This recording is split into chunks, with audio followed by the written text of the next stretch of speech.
quiserem ler ali, mas aí eu vou lendo aqui, né? É a mesma coisa. A ceia do Senhor é um memorial, todo mundo sabe disso, né?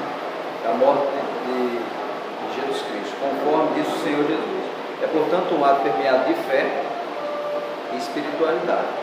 Por isso que quando nós viemos para o culto de ceia, é um culto muito especial, porque lembra o sacrifício que Jesus fez, e embora muita gente não dê muita importância a isso, mas nós cristãos temos que lembrar do sacrifício de Jesus todos os dias, né? Que Ele fez por nós. E muitas vezes nós, na verdade é essa, ninguém merecia, né? Mas Ele olhou para nós com graça e nos presenteou com a salvação. Não há determinação bíblica quanto à sua periodicidade, sendo costumeira a ceia mensal, havendo, porém, liberdade para que a igreja defina o período conforme a sua conveniência. Eu queria falar sobre isso. A Igreja Católica é a igreja que faz quase essa parte da ceia mais certa, porque lá é a Eucaristia, né? A missa da hóstia, mas só quem toma o vinho é o padre. Já é um negócio meio assim, né? Mas na palavra de Deus aqui em 1 Coríntios, capítulo 11,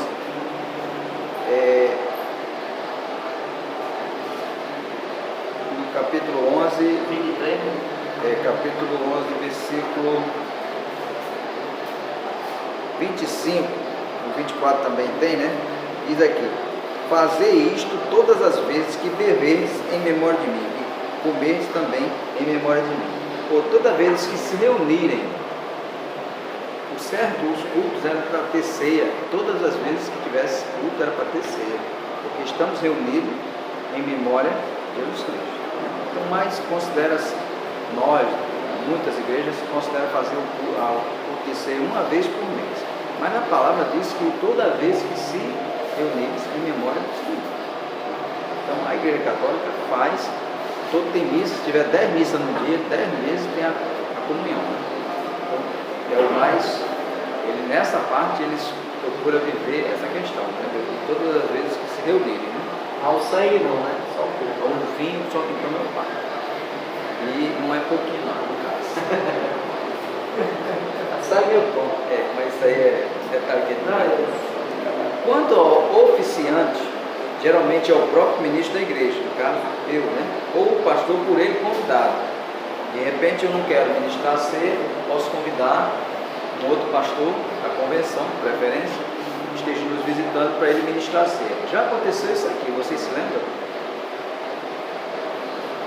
Eu cheguei aqui, quem estava ali ministrando a palavra, me disseram, o pastor Benjamin. Lembra? Ele pregou e me chamou para ministrar a ceia. Foi? Já aconteceu em outras igrejas também, que eu estava presente, me chamaram para ministrar a ceia. O pastor da igreja pregando, mas me chamou porque eu estava visitando, né? Me chamaram. Então eu posso fazer a mesma coisa. Se tiver um pastor da convenção aqui, se eu quiser, dia de ceia, estiver visitando, eu quiser chamar ele para ministrar a ceia, é bom convidar e primeiro falar com ele, né? Eu fui pego de surpresa um dia aqui, né? Estava visitando e o pastor Benjamin me pegou para ministrar a ceia. Eu acho que ele quis ver se eu sabia ministrar, sabe? A ceia. A verdade é essa. Eu tomei assim, né? Eu pensei dessa forma. Ele quis ver que eu sabia se eu ministrava a ceia conforme é para cima. Mas a gente pode convidar. Então, mas de preferência tem que ser um ministro. Não pode, de repente, um dirigente ministrar a ceia. Não pode uma pessoa que bota lá para ser o pastor a nível local. Né? Eles ministram, mas não é correto. Na nossa denominação, não é correto. É correto que seja um pastor da ordem. Pode ser convidado. Quanto aos participantes, né? A posição já assumida pelas igrejas batistas nacionais não favorece a ceia restrita e nem a ultra restrita. Vocês sabem o que é restrita e ultra restrita? Agora vamos perguntar, né? Isso aqui não é culto, não é pregação, né? Estudo, a gente pergunta e a igreja responde. Vamos lá. Restrita, o que é restrita? Seria a ceia só para os batistas, os membros da igreja batista nacionais. Sim. Ou seja, da sede, da Luz do Mundo, da da Monte Sião, Parnamirim, estivesse aqui, estava ali. Ultra restrita, só para os membros daqui. Peraí, pastor, você não falou sobre isso aí, você falou perguntei só restrita. isso. Então, o senhor falou só restrita, não disse de onde. Restrito, você tem que entender o que é restrito. Sim, então, Restrito é para os membros da igreja Batista Nacional. E ultra restrita é só para os membros locais. Sim. A Assembleia de Deus, geralmente eles têm uma ceia bem fechada, onde aqui eles fecham as portas. Não é isso? Eu nunca fui não, mas parece que é, eles fecham as portas. Então é só uma ceia restrita, só para os membros da Assembleia de Deus. Então, Mas no caso, se vier alguém de outra denominação, aí, agora nós vamos entrar no ponto, tá? Agora fala aqui, ó. Ultra restrito. Pelo contrário, favorece a ceia livre. A ceia livre é para todo aquele que é evangélico, batizado, está em plena comunhão. Então é livre para participar. Esse ponto é necessário. Quem trouxer visitantes Explicar, né? para a igreja, que a pessoa, não, eu frequento a igreja, você é batizado? Porque a igreja, no dia de ser, pode chegar aqui e querer tomar ceia sem ser batizado. Então tem que explicar essa pessoa. Você não pode tomar ceia porque você não é batizado. Entendeu? Tem que explicar a pessoa. Porque é constrangedor você chegar no irmão, você não pode tomar ceia. Né? É muito chato, né? Então você tem que explicar. A explicação para a prática da ceia livre é esta: oferecer aos membros das igrejas evangélicas presentes a oportunidade de participar da ceia conosco, tomando por base o argumento da responsabilidade pessoal do crente, conforme exposto pelo Cristo. Nós lemos aqui. A responsabilidade daquele que está ceando, qualquer coisa que ele vai estar infringindo, né, o evangelho, a palavra, está na responsabilidade da consciência dele. Por isso que quando se você tem algo contra o seu irmão, quando você fala mal, você está um piquinho, vá a ele, peça perdão, se chegue, para que você não tenha nada do que se arrepender para não participar da ceia. Né? Então, o argumento é esse. E quanto ao cálice, né? O cálice é individual, já sabe, cada um recebe o seu copinho, né? Quanto à ordem de ingestão dos elementos, pão e vinho, segue primeiro a mesma que Jesus estabeleceu, a palavra, primeiro o pão, né? E depois o vinho. O momento da ingestão dos elementos é anunciado pela anunciação oficial do culto, né? No caso, o pastor determina: tomamos o pão, né? Tomemos o vinho. Então ali dá a sequência. Tem lugares que pessoas chegam e já vão pegando o pão e já vai comendo, né? Eu já vi. Já fui na igreja. Não é sério. A Bíblia diz, né? Se quiser comer, vá para casa. Vai comer em casa, né? Se você está com fome, vai comer em casa. A ceia tem princípios, tem uma ordem a ser seguida. Então, é necessário ser obedecido. Se você tem essa coisa para comer sem comer logo, não é assim. É um culto solene, uma coisa, né, espiritual. Tem um plano espiritual. Então, pode ser uma coisa de qualquer jeito, né?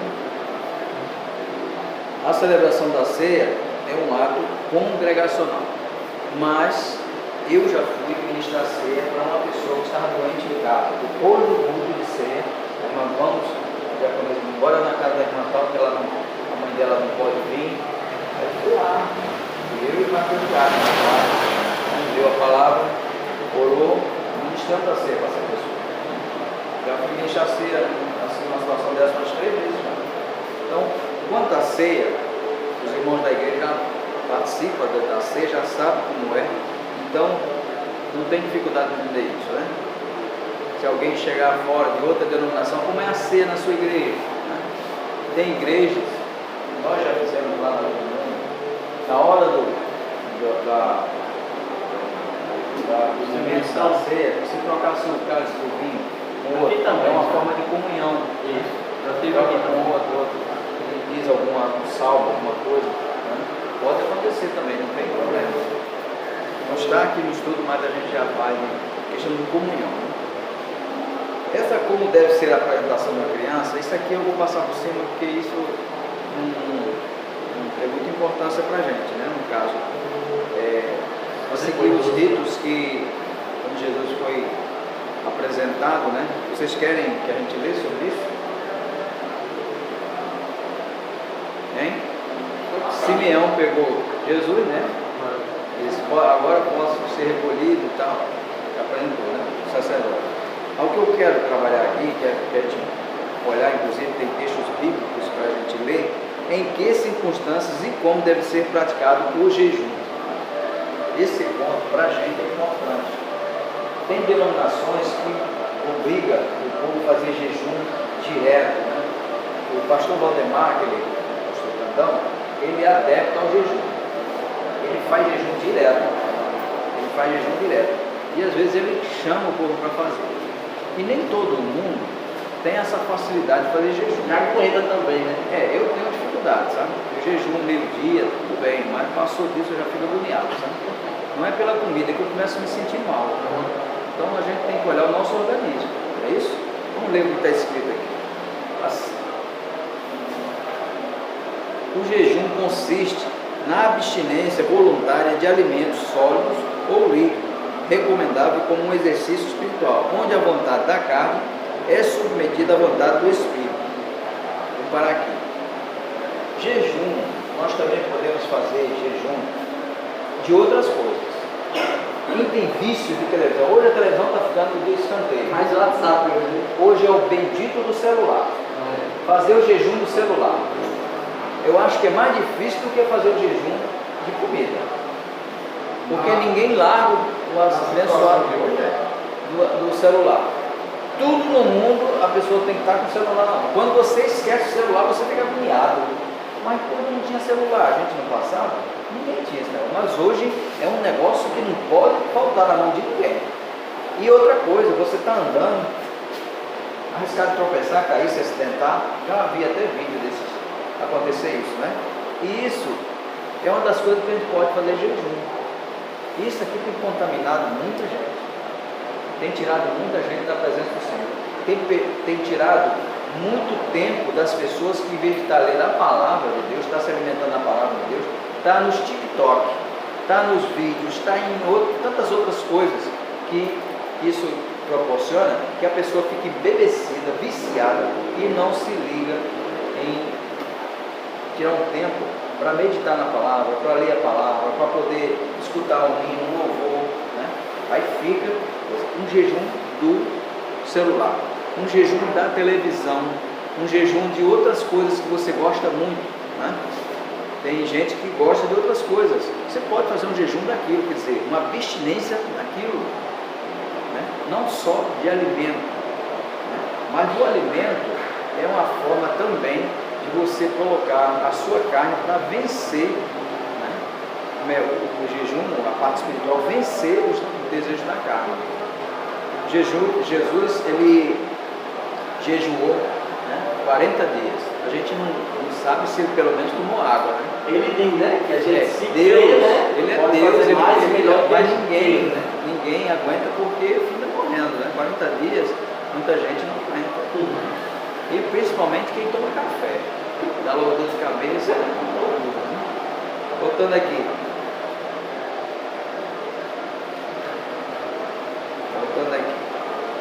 No Antigo Testamento está sempre associado ao arrependimento dos pecados e ao pesar. Vamos ler 2 Samuel, capítulo 1, versículo 12, e depois o 12, versículo 16 ao 23. 1 Samuel. Os textos, está aí, né? Plantearam, choraram e jejuaram até a tarde por Saul e por Jonatas, seu filho, e pelo povo de Israel, certamente, né? Da casa de Israel. Da casa de Israel, porque tinham caído da espada.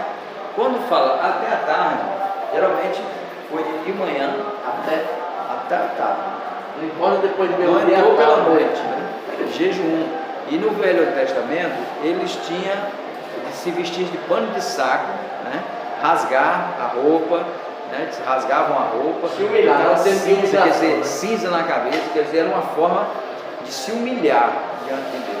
E o jejum tem essa conotação de você se pôr à disposição de Deus, para que Deus olhe para você de uma forma especial, não é isso? Por isso que a gente vai estar lendo aqui, por isso que quando a gente busca jejuar, tem um propósito, né? Eu já li isso aqui umas 3 vezes antes de vir para cá. Vamos ver 1 Samuel, capítulo 12, versículo 16 ao 20. Daí, buscai a Davi, Deus, buscou Davi a Deus pela criança, jejuou Davi, e vindo, passou a noite prostrados em terra. Então os anciãos da sua casa se achegaram a ele para o levantar da terra, porém ele não quis e não comeu com eles. Aí o que essa conotação, o contexto disso aí? Deve ter sido a morte do filho, né? Aquilo, né? Do pecado. Do pecado, né? Aí ele quis buscar de Deus arrependimento, buscar de Deus perdão, né? Então teve um propósito dele jejuar. O propósito maior dessa questão do jejum é um propósito. Por que jejum? A pessoa tem que entender o seguinte: se você está buscando jejuar, a primeira coisa que tem que fazer é você orar ao Senhor primeiramente, né? Se o propósito você vai lançar diante do Senhor para o jejum, digamos assim, isso, né? É uma coisa que vale a pena, porque tem gente que pede coisas, jejum para querer ganhar coisas, buscar coisas de Deus.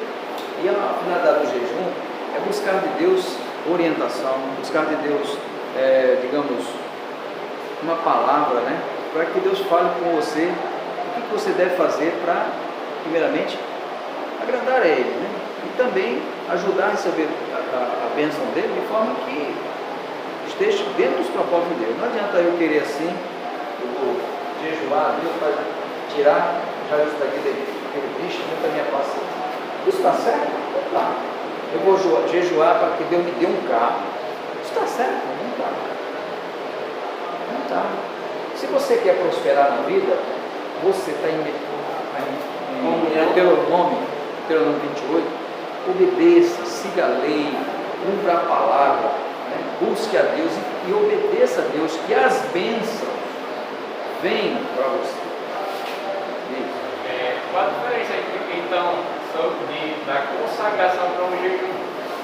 A consagração, nós estamos buscando de Deus, que Deus nos alimente na palavra e nos direcione conforme Ele quer que a igreja seja.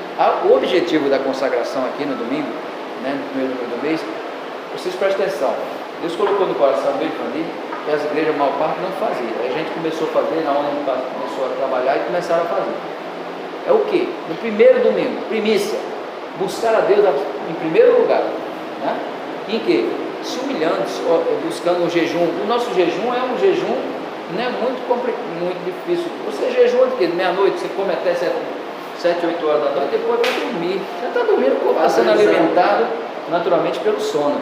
Aí você se levanta, não toma nada, né? E vem para o jejum. Quando vem para a consagração, você está em jejum, mais de 10 horas você já cai matando com gozar, né? no suco, nos coisas, no que tiver. O jejum foi só um negócio assim bem light, né? Mas qual é o propósito da consagração, desse jejum? É buscar de Deus direção, buscar de Deus agradar a Deus, adorar a Deus, para que Ele tome as nossas vidas como igreja nas mãos dele, para fazer a vontade dele e as coisas aconteçam. Então, jejum e consagração andam juntos. Porque quando você está jejuando, você está se consagrando a Deus. É a primeira coisa que você tem que fazer. Estou me consagrando a Deus. Então, primeira coisa, você vai ler a palavra, você vai orar, você está tirando um tempo para Deus e se abstendo daquilo que você já é acostumado, né? Pronto, amanhã eu vou jejuar. Comi até 8, 9 horas. Aí amanhã eu não como nada até 6 horas da tarde. De tarde eu vou estar agoniado, mas se eu propus no meu coração, se o corpo está pedindo pelo menos uma água, você toma uma aguinha, tudo bem. Mas não pode tomar café, não pode tomar leite, não pode tomar açúcar, não pode nada disso. Você está tomando uma água para você não ficar desidratado. Né? Então você está em jejum, você está em consagração. E durante esse período do jejum, você está em sintonia com Deus, orando todo o tempo, meditando na palavra, se possível, lembrando de louvor que você está cantando, se abstendo de estar em lugares que possam tirar o foco da sua consagração. Né? De repente, você está em consagração, você vai para um lugar que está roda de samba, tá a música do mundo, ou então tem alguém conversando besteira, e você está ali perto, escutando, seu ouvido está ali, mas a sua atenção sai daquilo que você está proposto, que é a consagração, é o jejum que você está fazendo a Deus, né? Você está, digamos, você quer fazer uma consagração, pedir a Deus que chegue numa situação, você está orando por uma pessoa que está enferma, né? A pessoa está lá, está sendo cuidada, mas não está dando jeito, então eu vou jejuar para que Deus chegue nessa situação, né? Não que seu sacrifício, porque o sacrifício maior Jesus já fez na cruz, mas Deus está olhando para você como uma pessoa dependente, buscando dele um favor. Então ele, certamente, né, vai orar para você. Pode ser que aconteça, pode ser que não aconteça, mas você está se pondo na presença de Deus, dependente, buscando dele uma graça, um favor, né? E muitas vezes a gente busca de Deus, e as coisas não acontecem mais, a gente está mostrando que somos adoradores, somos dependentes, precisamos dele, né? Assim como nós fazemos a nossa consagração, precisamos da presença de Deus no nosso meio todo o tempo, para os levantes que vierem, Deus nos dá condições, sabedoria para resolver, e Deus nos mostrar o que fazer, né? A estratégia que tem para conduzir a igreja, né? Então essa é a proposta da consagração. 1 Crônicas capítulo 10 versículo 12 diz assim: e então todos os homens belicosos se levantaram, tomaram o corpo de Saul e os corpos de seus filhos, e os trouxeram a Jabes, e sepultaram os seus ossos debaixo de um carvalho em Jabes, e jejuaram 7 dias. Jejuaram 7 dias. Quer dizer, propósito. No Novo Testamento é mencionado como uma maneira, o jejum, né? Uma maneira da igreja buscar orientação clara de Deus e capacitação para a obra. É o que nós fazemos, eu acabei de falar. Ali em Atos, capítulo 13, versículo 2 e 3. E servindo eles ao Senhor e jejuando, diz o Espírito Santo: apartai-me a Barnabé e a Saulo para a obra a que os tenho chamado. Então, jejuando e orando e pondo sobre eles as mãos, o despediram. Vocês verem que Barnabé não é muito falado, mas Saulo, né? Teve um encontro com Cristo Jesus e consegue, foi preparado. Uma bênção. Quando nós seguimos o propósito de buscar de Deus, jejuando e orando, nos consagrando, né? Certamente Deus traz o melhor para a gente. Por isso que nós temos essa proposta de jejuar, né? E fazer a consagração no primeiro domingo de cada mês. E de manhã, não é à noite, é de manhã. Não perde já o café. Por quê? Primeiro tem a comunhão, né? Tem o primeiro buscar de Deus, a palavra, os testemunhos, glorificando a Deus, tudo isso. Está tudo dentro da orientação dele. Então, aqui esse texto é bem enfático com relação ao propósito aqui, né? E servindo eles ao Senhor e jejuando, disse o Espírito Santo: apartai-me a Barnabé e a Saulo para a obra, as que tenho chamado. Então, quando a gente quer, pronto, a nossa proposta aqui, minha proposta é que a gente consiga um lugar maior, o desejo de alguém também por aqui nessa redondeza, para a gente ter um lugar mais fácil acesso, né? E um ambiente melhor, que a gente possa fazer sala de aula, ter um espaço melhor para a gente ter como igreja. A ideia é fazer aqui em cima, né? Mas já fica apertado, né? mas mesmo assim a gente vai ter que fazer aqui uma adequação e tal, mas por enquanto a gente tem que pensar nisso. Mas o nosso sonho é que a igreja tenha condições de adquirir um lugar mais espaçoso, que tenha mais condição de receber as pessoas, né?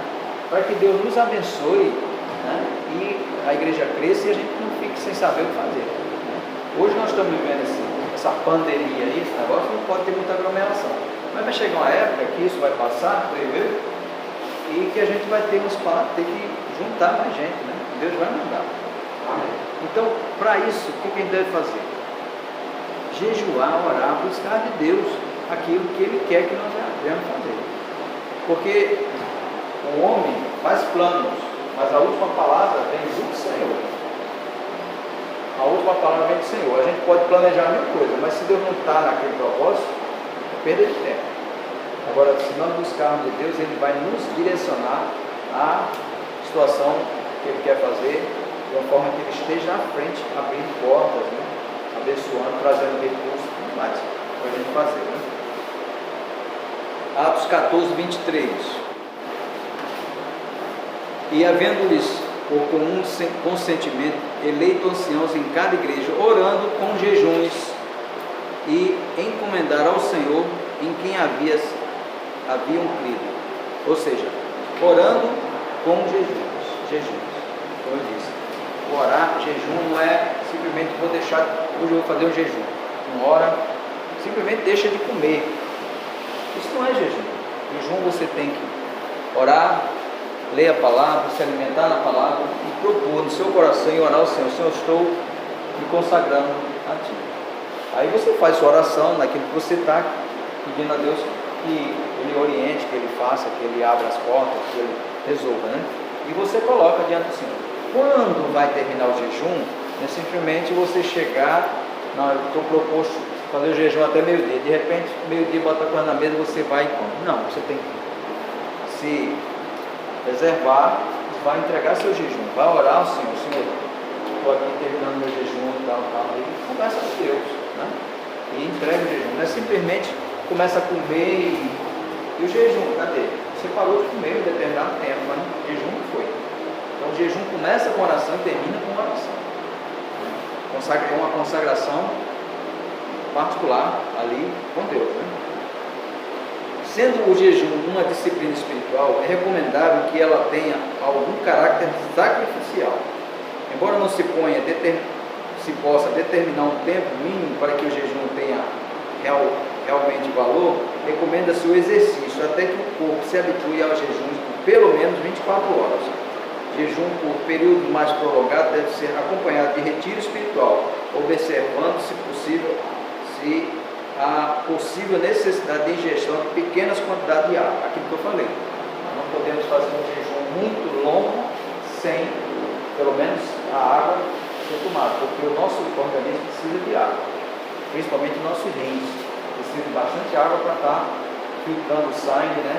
E a gente precisa de água. Então não é aconselhado fazer jejum por longo tempo. E outra coisa, quem não é acostumado a fazer jejum, não se propõe a fazer jejum longo, né? Longo. E longo o quê? 6 horas, 7 horas, 8 horas. Né? Você começa a fazer um jejum de 4 horas. Né? Digamos, de manhã até meio-dia, dá mais ou menos 4 horas. Né? Quando o seu organismo passou bem por aquela, faz umas 3 vezes assim, depois já passa até de noite, né? De 8 horas. Aí, aqueles que são acostumados fazem. O jejum pode também ter valor intercessório, quando se convenciona interceder por algum país, tendo em vista a salvação do seu povo ou a solução dos seus problemas. A convenção nossa agora é as mulheres, né? Que estão no trabalho de oração. Nossa convenção tem uns 40 dias de jejum e oração por o país de portas abertas, né? Pelo Evangelho, por causas nacionais, né? Nós temos as nossas Áfricas, nós temos os nossos lugares que é difícil o Evangelho chegar, principalmente na área do Nordeste. Como devemos observar o jejum? Há jejuns coletivos com tempos combinados previamente pela igreja quanto ao período. É o nosso caso da consagração, né? A nossa proposta é de chegar aqui em jejum. Mas tem gente que vem para cá, que eu sei, que toma café em casa antes de vir para cá. Isso não é jejum, isso não é consagração. Então você tem que vir em jejum. A proposta é vir em jejum. Né? Há jejuns individuais ou familiares, cuja duração é combinada pelo indivíduo ou pela própria família. Você se propõe, né, no caso, digamos, Emerson com Elisângela, vamos jejuar. Ele não pode pedir para o menino de 15 anos lá, jejum, e nem pode pedir para o menino pequeno. Mas você de maior, se propor a jejuar, você se junta, vamos jejuar por quê? Né? Para quê? Vamos buscar de Deus um propósito para esse jejum. Né? E aí faz como família. Né? É fundamental que se associe a leitura, olha aí, e a meditação da palavra, bem como o período de oração, a prática do jejum. Né? Aquilo que nós já falamos. A leitura da palavra, a oração e o jejum. tá casadinho ali, não pode, porque de repente você está se propondo a fazer o jejum, você vai ler a palavra de Deus, traz ali na tua frente uma ministração do seu coração naquilo que você está buscando dele, ele já está falando. Ou quando você termina a oração e vai ler um texto bíblico e Deus vai responder aquilo que você está buscando. Então, essa questão do jejum. É indispensável que os alvos ou objetivos do jejum sejam bem definidos. Eu não vou jejuar, mas você vai fazer jejum para quê? Não, porque eu resolvi fazer jejum. Sim. Mas propósito. Qual é o propósito? Né? Você tem que ter um propósito definido. Eu estou muito relaxado com a palavra, eu estou muito, digamos assim, disléxico com as escrituras, estou muito solto. Eu vou buscar jejuar para que Deus me traga mais cativo à vontade dele, ao alimento da palavra. Aí Deus você vai e faz aquele jejum naquele propósito. Né? Tem que ter algum propósito. Né? É necessário que se esclareça o valor do jejum e sua função, como um meio e não um fim em si mesmo, e que se evite qualquer tendência fanática ou extremada nesta área da vida cristã. Bem, irmãos, essa parte nós entendemos. Amém. Tem alguma pergunta com relação ao jejum? Nós praticamos o jejum, nós fazemos jejum, como batistas renovados, nós fazemos jejum. Então, não é a estranhar aqui, de repente você está aqui e uma pessoa se oferecer um alimento ou alguma coisa, a pessoa não quer. Mas não quer porque eu não respeito. De repente a pessoa está dizendo nem saber. E não é também para a pessoa estar. Não, eu estou jejuando, viu? Eu estou jejuando, está na rua. Ei, gente, eu estou jejuando. Não, uma coisa é você, Deus. Você não precisa estar jogando aos quatro ventos que está jejuando. E nem também ficar com cara de. Tem aquele desenho, né? Doente, né? Com cara de doente. Não precisa desse semblante caído, mostrando que está sofrido. Não, isso é normal. Você não precisa estar assim. Deus vê o nosso coração. Né? Ele sabe quais são as nossas intenções. Então, quando você se propõe a jejuar, ele já conhece. Antes de você pensar em jejuar, ele já sabia que você ia se propor a esse tempo, né, de relacionamento mais fechado com ele. E agora uma coisa que eu queria falar também, mas já está muito em cima, vamos deixar para a próxima, né?